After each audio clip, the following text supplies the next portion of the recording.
Hello everyone. In this lecture, we will discuss about the anticoagulants drugs या फिर इन्हें सिर्फ आप एंटीकोगुलेंट्स भी कह सकते हैं। तो स्टार्ट करते हैं इंट्रोडक्शन से।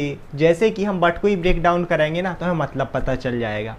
पहला जो वर्ड है दैट इज एंटी, और एंटी का मतलब मैंने हमेशा आप लोगों को बताया है, एंटी मतलब होता है ऑपोजिट, जो किसी चीज़ के ऑपोजिट वर्क करे या अगेंस्ट वर्क करे। सेकेंड जो वर्ड है दैट इज कोगुलेंट्स। कोगुलेंट्स का मतलब होता है जमाने वाला, मीन्स स्पेसिफिकली ब्लड क्लॉट करने वाला। तो कोगुलेंट्स मतलब जो ब्लड का क्लॉट करे। तो यहाँ है एंटी कोगुलेंट्स, यानी कि ऐसी ड्रग्स, ऐसी मेडिसिन, ऐसा सब्सटेंस जो ब्लड के क्लॉट को प्रिवेंट करे। अब देखो, यूजुअली मैं अगर एक चीज़ बताऊँ ना, तो जो हमारी नॉर्मल बॉडी होती है जनरली, इसमें ब्लड जमता है नहीं। क्यों? इसके अंदर प्रेजेंट होता है हेपेरिन। भाई ब्लड के, हमारी बॉडी के अंदर थोड़ा ना ब्लड जमता है जनरली, कभी नहीं जमता, क्योंकि बॉडी में प्रेजेंट होता है हेपेरिन।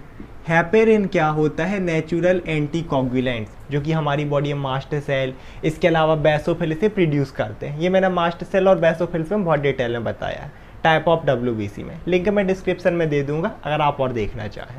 तो जनरली ये ब्लड को जमने से रोकता है, लेकिन जब भी आपको चोट लगेगी, कोई कट लगेगा, सिंपल सी बात है ब्लड जमना चाहिए, नहीं तो अगर पूरा बह गया तो फिर वो पर्सन की जान ही ले लेगा। इसीलिए उस टाइम पे हेपेरिन किल हो जाता है एयर के कांटेक्ट में और ब्लड क्लॉट हो जाता है। लेकिन कुछ ऐसे पर्सन्स होते हैं जिनमें ये हेपेरिन या तो कम होता है, उनकी बॉडी में कम बनता है। दूसरी चीज़, उनकी बॉडी में जो कोगुलेशन वाले फैक्टर हैं 13 होती है यूजुअली हम देखें तो वो जो फैक्टर रहेंगे या तो वो हाइपर एक्टिव होते हैं या फिर प्लेटलेट्स हाइपर एक्टिव रहती हैं, जिस वजह से उनकी बॉडी के अंदर ही क्लॉट जम जाता है। अब अगर वो क्लॉट जम गया तो बहुत सारी दिक्कत होती हैं। पर्सन में हार्ट अटैक हो सकता है, सेरिब्रोवैस्कुलर डिसीज, मतलब जैसे हार्ट का अटैक होता है ना, ऐसे उनको ब्रेन का अटैक आ सकता है। तो उन सब से बचाने के लिए फिर हमें इन ड्रग्स का यूज़ करना पड़ता है। तो देखते हैं इंट्रोडक्शन से, they are also known as blood thinners. जैसे मैंने बताया एंटी कोगुलेंट एक क्लॉट को प्रिवेंट करती हैं। मीन्स क्लॉट क्या, जो ब्लड गाढ़ा जम के क्लॉट जमेगा उसको तोड़ना, उसको प्रिवेंट करना। तो ब्लड थिनर्स ऐसी ड्रग जो ब्लड को पतला करें, जमने से रोकें। और अगर आगे देखें so these are the drugs that prevent और रिड्यूस ब्लड क्लॉटिंग। पहली चीज़ ब्लड को जमने से रोकेंगी, प्रिवेंट भी करती हैं, दूसरी चीज़ रिड्यूस भी कर देती हैं। मान लो अगर किसी की बॉडी में ब्लड का क्लॉट जम गया है, इस तरीके से थ्रोम्बोसिस वाले केस होते हैं, कई पर्सन की बॉडी में जम जाता है। कई आपने सुना होगा कि ब्रेन में रक्त जम गया है ना, ब्लड जम गया है, या हार्ट में ब्लड जम गया है, इस तरीके से, तो उसे तोड़ने का काम भी करती हैं। That's why blood thinners. इसके बाद आगे देखें, so prevent the risk of heart attack and stroke. Heart attack मान लो कि पर्टिकुलरली जो हार्ट वाली आर्टरी है, अगर वहीं पर ब्लड का क्लॉट हो गया, हार्ट की पंपिंग रुकेगी, वहाँ अटैक आ सकता है। सेम ऐसे अगर ब्रेन में जाता है, ब्रेन में अगर कहीं पर क्लॉट होता है, जो ब्रेन की आर्टरी है, circle of bless, cerebral artery है, वहाँ होता है तो आपको ब्रेन का अटैक आ सकता है, मतलब कॉमा होना, ब्रेन एकदम से जाम हो जाना। कई मूवियों में आपने देखा होगा, यूजुअली ये चीज़ आती है कि यार इनके ब्रेन में क्लॉट, या आप इन्हें स्ट्रेस ना दें, तो ये होता है स्ट्रोक। आप बोल सकते हो यहाँ अपने ब्रेन का हार्ट अटैक आना, इस तरीके से। इसके अलावा आगे देखते हैं हम इसका क्लासिफिकेशन। तो जनरली तो हेपेरिन जो होता है वो नेचुरल है, हमारी बॉडी में प्रेजेंट है, लेकिन जो इंजेक्शनल के लिए, जो ट्रीटमेंट पर्पस के लिए हम यूज़ करते हैं ना, वो बहुत सारे एनिमल सोर्स से, लेबोरेटरी प्रोसेस से प्रिपेयर किया जाता है। तो क्लासिफिकेशन में हम देखें तो मेन दो क्लासिफिकेशन है। एक ड्रग्स ऐसी रहेंगी विच आर यूज्ड इन बायबो, और एक यहाँ पर रहेंगी विट्रो। देखो, बायबो का मतलब ऐसा होता है कि पर्टिकुलरली ये जो ड्रग्स हैं या फिर मॉडिफिकेशन है हेपेरिन के, क्योंकि डायरेक्ट हेपेरिन हम नहीं देते, कुछ मॉडिफिकेशन होते हैं। ये क्या होते हैं? ये पर्टिकुलरली हम लिविंग ऑर्गेनिज्म में यूज़ करते हैं, कि मान लो कोई पर्सन को थ्रोम्बोसिस है, ब्लड क्लॉट जमा है, उसको दे रहे हैं। सेम ऐसे एनिमल में भी कर सकते हैं। लेकिन जो विट्रो होती है ना, ये हेपेरिन ऐसे होंगे, हेपेरिन के ऐसे मॉडिफिकेशन होंगे जिसका यूज़ सिर्फ हम डायग्नोसिस और जो लेबोरेटरी प्रोसेस होती है ना, लेबोरेटरी टेस्ट में सिर्फ उसी में करते हैं। तो ये वाली जो ड्रग्स हैं, ये पर्टिकुलरली हम किसी भी एनिमल को, या मेनली हम ह्यूमन की बात करें, उन्हें देंगे ट्रीटमेंट पर्पस के लिए, ये वाली। लेकिन जो विट्रो वाली हैं, इन्हें सिर्फ हम लेबोरेटरी टेस्ट में यूज़ करते हैं। तो स्टार्ट करते हैं यूज्ड इन बायबो ड्रग्स से। फर्स्ट ऑफ ऑल इनको भी हमने दो टाइप में कर दिया। एक है पेरेंटरल एंटीकोगुलेंट्स। देखो पेरेंटरल का मतलब क्या होता है? पेरेंटरल का मतलब होता है कि ऐसी ड्रग्स जो कि आप किसी भी रूट से ले लो, लेकिन ओरल रूट को छोड़कर। Means the drugs which can taken by any route except oral route, मतलब ओरल रूट को छोड़कर, चाहे आप इन्हें इंट्रावीनसली लो इंट्रामस्क्यूलरी लो, सबक्यूटेनियस लो, उन्हें हम बोलते हैं पेरेंटरल ड्रग्स। और यहाँ पर पेरेंटरल एंटीकोगुलेंट मीन्स ऐसे एंटीकोगुलेंट्स जो आप इंट्रावीनसली लोगे, इंजेक्शन के थ्रू लोगे, ओरल रूट के थ्रू नहीं लोगे। इसके बाद देखें तो इसके अंदर 3 कैटेगरी हैं। पहला हैपेरिन, लेकिन हैपेरिन जनरली नहीं देते तो इसका मॉडिफिकेशन होता है लो मोलिकुलर वेट हैपेरिन। इसके अलावा आता है हैपेरिनॉइड्स, इसके अंदर आ जाता है हैपेरिन सल्फेट। देन अगर हम आगे देखें तो आगे आता है डेनापेरॉइड्स, और डेनापेरॉइड्स के अंदर आता है एनक्रॉड। इसके बाद जो नेक्स्ट कैटेगरी रहेगी दैट इज ओरल एंटीकोगुलेंट, यानी कि ऐसी ड्रग जो ब्लड को क्लॉट के तो रोकेंगी या ब्लड के क्लॉट को तोड़ेंगी, बट इन्हें हम लेंगे ओरली। इसीलिए जो पेरेंट्रियल थी वो ओरल को छोड़कर ली जाती हैं, चाहे इंट्रावीनसली इंट्रामस्क्यूलरी। अगर पर्टिकुलरली हम ओरल की बात करें तो यहाँ पर आते हैं क्यूमेरिन डेराइवेटिव्स, जो हमारा क्यूमेरिन रहता है ना, इससे डेराइव हो। अगर हम एग्जाम्पल की बात करें तो डाइक्यूमेरॉल। इसके अलावा रहता है इंडेंडियोन, और इस इंडेंडियोन के अंदर आता है इंडेंडियोन डेराइवेटिव्स, आप कह सकते हो फेनिडियोन इसके अंदर आएगा। इसके बाद जो हमारी नेक्स्ट मेन कैटेगरी रहेगी that is used in bio, जो मैंने बता दिया कि लेबोरेटरी टेस्ट में पर्टिकुलरली इनका यूज़ होगा। इसके अंदर आ जाती है आपकी हैपेरिन। अब देखते हैं इनकी फार्माकोकाइनेटिक्स कि पर्टिकुलरली जब भी आप ये ड्रग्स लोगे तो पर्टिकुलरली हम अगर बात करें तो कैसे इनका एब्जॉर्प्शन होगा, बॉडी में डिस्ट्रीब्यूशन होगा, मेटाबॉलिस एंड एक्सक्रीशन। तो सबसे पहले हम बात करते हैं एब्जॉर्प्शन की, यानी कि किस तरीके से ड्रग्स हमारी बॉडी में एब्जॉर्ब होंगी। तो पर्टिकुलरली ये जो एंटीकोगुलेंट्स है ना, ये पर्टिकुलरली ओरली ज़्यादा एब्जॉर्ब होते नहीं हैं, इसीलिए या तो हम इन्हें आईवी के थ्रू लेते हैं मीन्स इंट्रावीनसली, या फिर आईएम के थ्रू मीन्स इंट्रामस्क्यूलरी।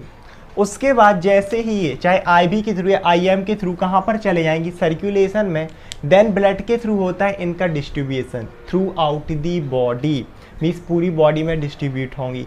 लेकिन एक इम्पोर्टेंट चीज़ जो आपका हैपेरिन रहता है ना, जो जनरली हैपेरिन है, सिर्फ अगर हम हैपेरिन की बात करें, हैपेरिन आपके बीवी को क्रॉस तो कर सकता है ब्लड ब्रेन बैरियर को, लेकिन बहुत ही स्लो क्रॉस करता है। तो मान लो किसी को क्या है, सेरिब्रल एम्बोलिज्म है, मीन्स हमारे जो ब्रेन है वहाँ पर एम्बोलिज्म हो गया, ब्लड का क्लॉट जम गया।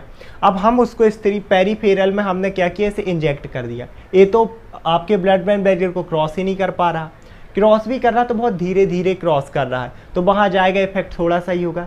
दैट्स वाई कि हम ये जो हैपेरिन है ना, इसके पर्टिकुलरली मॉडिफिकेशन या फिर डेराइवेटिव्स यूज़ करते हैं, है ना। जैसे कि हमने हैपेरिन सल्फेट देखा, लो मोलिकुलर वेट हैपेरिन देखी, इस तरीके से।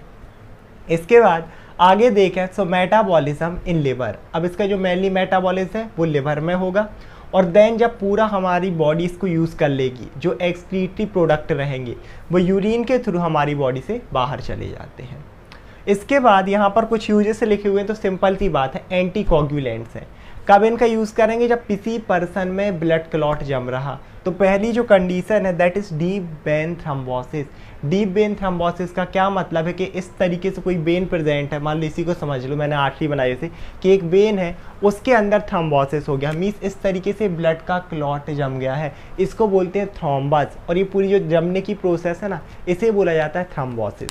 तो इस कंडीशन में ताकि आपका क्लॉट टूट जाए, है ना, नहीं तो अगर ये पूरा जाम हो गया तो वहाँ का सर्कुलेशन जाम हो जाएगा, आगे ब्लड ही नहीं जा रहा, फिर वहाँ पूरी सेल डेथ होने लगेगी क्योंकि ब्लड में ही न्यूट्रिएशन है। इसके अलावा और अगर हम देखें तो पल्मनरी एम्बोलिज्म, पल्मनरी निकला लंग से, और एम्बोलिस का मतलब भी होता है कि ब्लॉकेज हो जाना या क्लॉट, लेकिन मैं इसको समझाता हूँ, थोड़ा सा डिफरेंस होता है। मान लो एक हमारे पास है बड़ी आर्टरी, ठीक है, अब यहाँ पर एक ये बड़ा क्लॉट जमा है, थ्रोम्बस हम बोल सकते हैं। अगर यहाँ पे बहुत ज़्यादा सर्कुलेशन है और मान लो एक क्लॉट छोटे छोटे टुकड़ों में ऐसे करके डिवाइड हो गया, और इसका एक टुकड़ा कहीं एक छोटी सी आर्टरी में जाके वहाँ ब्लॉकेज करता है, तो इस प्रोसेस को बोला जाता है एम्बोलिज्म, और इस छोटे से टुकड़े को बोला जाता है एम्बोलस। तो यही प्रोसेस कि आपकी किसी बड़ी आर्टरी में क्लॉट जमा, वो टूटा, बहते हुए उसके छोटे छोटे पार्टिकल्स पल्मनरी आर्टरी में अगर ब्लॉकेज कर रहे हैं, इस प्रोसेस को हम बोलते हैं पल्मनरी एम्बोलिज्म। और अगर लंग्स में ये तब तो दिक्कत है, क्योंकि लंग्स से बैठे तो इंसान बैठ जाएगा, तो उस चीज़ को ट्रीट करने के लिए हम इन एंटीकोगुलेंट्स का यूज़ कर सकते हैं। इसके अलावा और अगर हम देखें तो यहाँ पर स्ट्रोक लिखा है, जो मैंने बताया था, इसे सेरिब्रोवैस्कुलर डिसीज़ भी हम बोल सकते हैं, कि आपके ब्रेन वाले एरिया में या तो ये बहुत सारी 2 वजह से होता है मेनली। एक हेमरेजिक स्ट्रोक रहता है कि आपके ब्रेन में हेमरेज हो गया, दूसरा रहता है इस्चेमिक स्ट्रोक। इस्केमिक का सिंपल सा मतलब है, मान लो इसी को अगर मैं ब्रेन बता दूं, यहाँ आपका ब्रेन है, ये वहाँ की आर्टरी है, अगर यहीं पर इस तरीके से क्लॉट जम जाएगा, ब्लड आगे तक नहीं जाएगा, ब्रेन सेल डेड हो जाएंगी, मीन्स वहाँ पर हार्ट अटैक आना, ब्रेन के अंदर अटैक आ गया। इसके बाद और हम देखें तो सेरिब्रल एम्बोलिज्म, ये वही है, ब्रेन के अंदर क्लॉट जम जाना या कहीं और क्लॉट है वो बह के आपके सेरिब्रल आर्टरीज में पहुंच गया। इसके अलावा हम देखें तो मायोकार्डियल इंफ्राक्शन, ये जो है ना मायोकार्डियल इंफ्राक्शन, इसका क्या मतलब होता है कि पर्टिकुलरली जो हमारा हार्ट है पूरी बॉडी में सप्लाई दे रहा, लेकिन हार्ट की खुद जो मसल हैं उसके लिए जो सप्लाई रहती है 2 आर्टरी से निकलती है, एक राइट कोरोनरी आर्टरी, एक कौन सी रहेगी राइट कोरोनरी आर्टरी, एक रहती है लेफ्ट कोरोनरी आर्टरी। ये दोनों आर्टरी सप्लाई करती हैं खुद हार्ट को या हार्ट मसल को।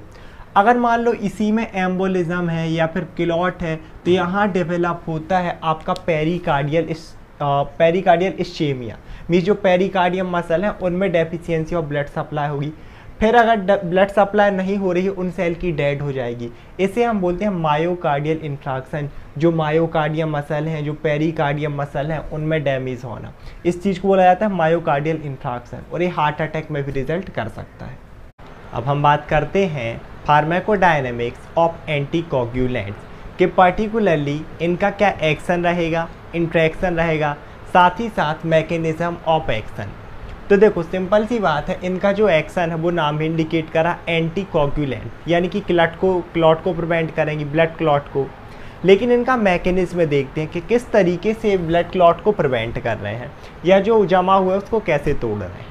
सबसे पहला एंटीकोगुलेंट एक्शन ही इनका देखते हैं, आप इसे एंटी थ्रोम्बोसिस भी बोल सकते हो, क्योंकि थ्रोम्बोसिस है ब्लड क्लॉटिंग होने की प्रोसेस, तो ये उससे रोकेगा, तो एंटी थ्रोम्बोसिस। सबसे पहले क्या होगा, कोई भी एक पर्सन है एंटीकोगुलेंट्स लेता है या फिर हेपेरिन लेता है। अब जैसे ही वो हेपेरिन बॉडी में जाएंगी, they activate plasma antithrombin 3। Plasma antithrombin 3 एक फैक्टर रहता है, एंटीथ्रोम्बिन ऐसा फैक्टर जो थ्रोम्बोसिस को प्रिवेंट करे, और क्योंकि एंटीथ्रोम्बिन है अब ये थ्रोम्बोसिस की प्रोसेस को डिक्रीज कर देगा, क्लॉट बनने की प्रोसेस को इनहिबिट कर देगा, रोक देगा, सो इट इनहिबिट थ्रोम्बोसिस, और क्योंकि वो क्लॉटिंग जनने की प्रोसेस ही रुक गई है तो ब्लड क्लॉट आपका प्रिवेंट हो जाएगा। इनका जो नेक्स्ट एक्शन है that is anti platelets action, क्योंकि जो हमारे प्लेटलेट्स हैं ये they are responsible for blood clot, ये किस चीज़ के लिए रिस्पॉन्सिबल होते हैं, क्लॉटिंग के लिए।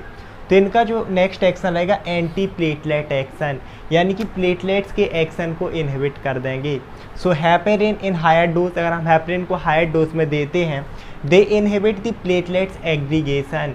एग्रीगेशन का मतलब होता है प्लेटलेट्स की एक property of platelets to grouping together, बहुत सारे प्लेटलेट्स एक साथ हो जाते हैं और ये करते हैं क्लॉट का फॉर्मेशन।